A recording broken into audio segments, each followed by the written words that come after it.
G'day from the Work-In Hotel in Istanbul with a look at the behind-the-scenes action from the Turkish GP.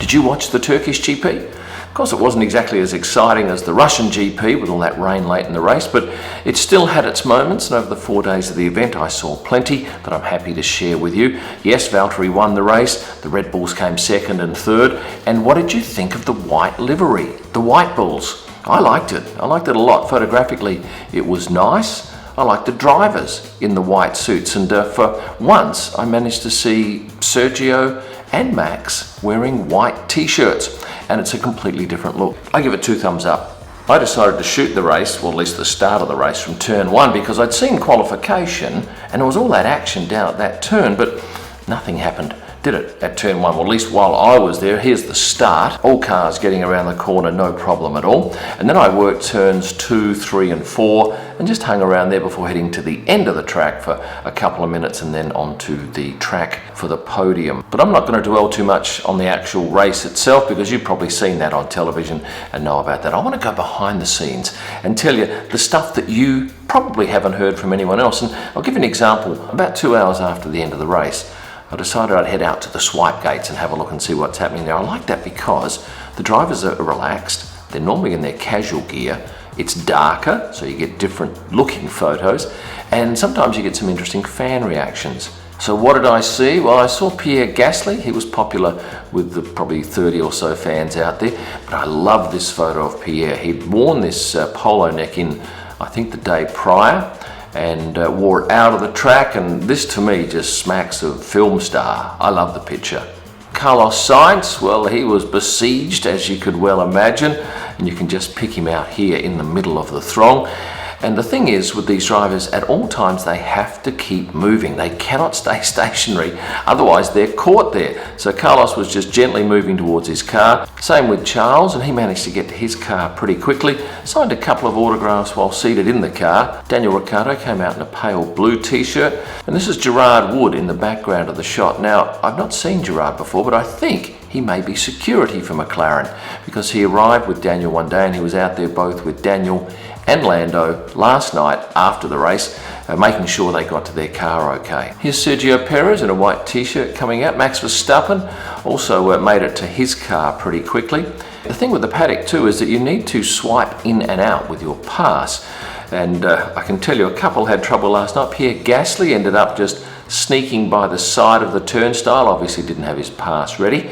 And here's Andreas Seidel having some difficulty getting his bag out and wasn't able actually to get the pass swiped, so he ended up just jumping the turnstile. It should be noted that that car park is quite dark, and I needed a Canon 85mm f1.2 lens in order to get enough light into the camera, but what that does is it throws the background beautifully out of focus. Let's go back to Sunday morning.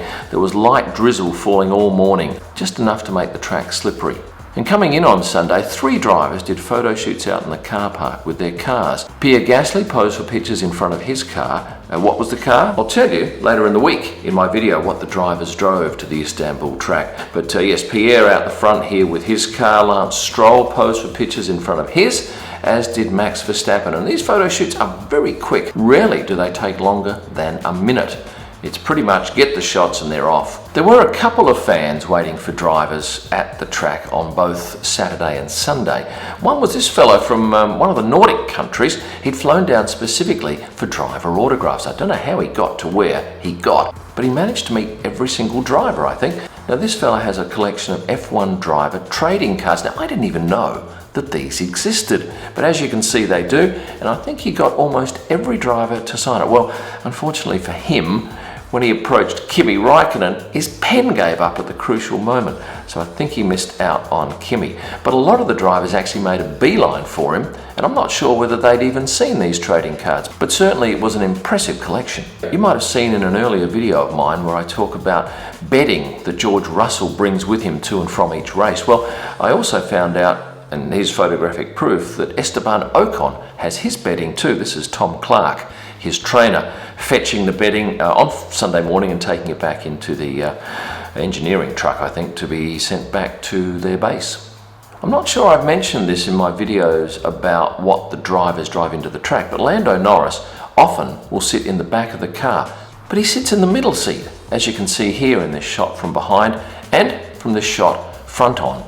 And when he got out of the car on Sunday morning, he came out at speed, hitting the ground running. And the other thing I noticed that Lando does is once he's out of the car and he puts his jacket on, he just checks his look in the reflection in the rear passenger window. As always, I'm going to talk to you about Lewis Hamilton's fashion choices for the weekend. You probably saw his Thursday outfit on my pre-race video. If you didn't, this is what he was wearing. On Friday he wore this, and on Sunday he wore this, and I did see a couple of memes that made me laugh, likening him to the Teletubbies. And on Saturday, a rainy morning, he took a more conservative approach with some colourful strides, but a Mercedes long black raincoat over the top. Now, you'll see here in this picture, Angela is carrying the umbrella. And in this picture, you'll see Lewis is carrying the umbrella. I can't believe the amount of people carrying on about how Angela had to carry the umbrella. They're not going on a date. Angela is working for Lewis. And you look at almost every other photo of drivers coming in under an umbrella, and the trainers are almost always holding that umbrella. But no one says, oh, why is Martin holding the umbrella for Lance? But just because Angela's a female, people seem to think that the driver has to be chivalrous, which is utter rubbish. And Angela has openly admitted in her post that she doesn't want him doing that. What's the point of employing someone to be your helper and minder if you then have to do all the work? I'm going to suggest that those people who are arcing up over Angela having to hold an umbrella probably need to recheck their thoughts on that. What was the traffic like coming into the track? Well, thankfully I come in early and leave late, so I didn't get it too bad. But on the Sunday morning, I did laugh at this intersection. It was just absolutely chaos. Cars going hither and thither, left and right. Nobody seemingly is in charge of what's going on. I'm surprised there weren't more accidents. But in general, I liked the track. I thought it was fantastic. It is a long way from Istanbul city in traffic though, sometimes an hour and a half. So thankfully I stayed at the Work Inn, which was ideally placed about 20 minutes with a good run. It is not acceptable in most countries to wear your pajamas to breakfast at a restaurant. What was this guy thinking? I caught him 2 days in a row here at this hotel wearing his pajamas to the buffet. For the record, it's frowned upon.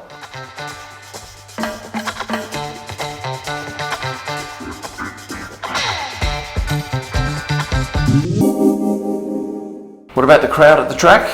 Yeah, it was good. It was about 50%. I think that was all they were allowed to sell.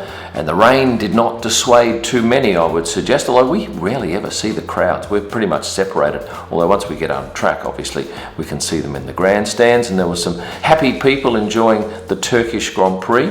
On Saturday morning too, with driver arrival, Yuki took cover from the rain in an unusual fashion, just hoisting his jacket over his head.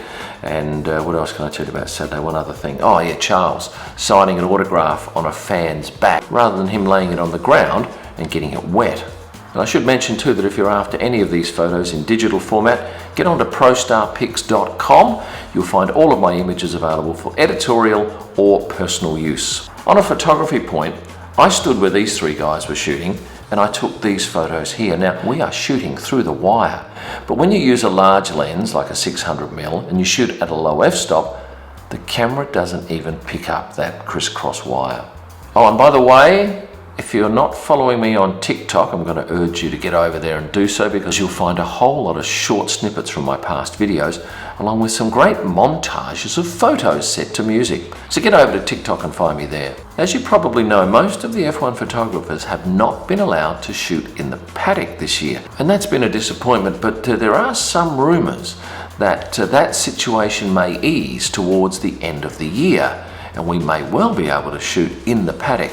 And if that happens, you will find that my content will increase dramatically, because at present I can really only see the drivers when they come into the track and when they leave the track. Although some tracks there's an opportunity to shoot from on high, as we have at this particular track here, where we can stand out in the balcony and see into that very large and spacious paddock. And it certainly gives us another angle. For instance, there's not too many places we can take top-down photos of the drivers' noggins as they pass underneath us, but that was the case on Saturday. And with a long lens, you can shoot from one end to the other. For those of you who've ordered one of my F1 photo books, thank you for that. They're delivered almost anywhere in the world and you get them at kimillman.com. If you haven't liked this video yet, why don't we take a second to do it now? I'll tell you what you do. You take your finger or your mouse and you click on the like button. And then if you'd like to subscribe, thank you in advance for that. Click the bell for notifications and join up as a member. In fact, today I'm putting up some new wallpapers for all of my members. They're free for you. And for my best pictures live from the track and all during the week, head to Instagram and search @KimIllman. Thanks for watching and stay passionate.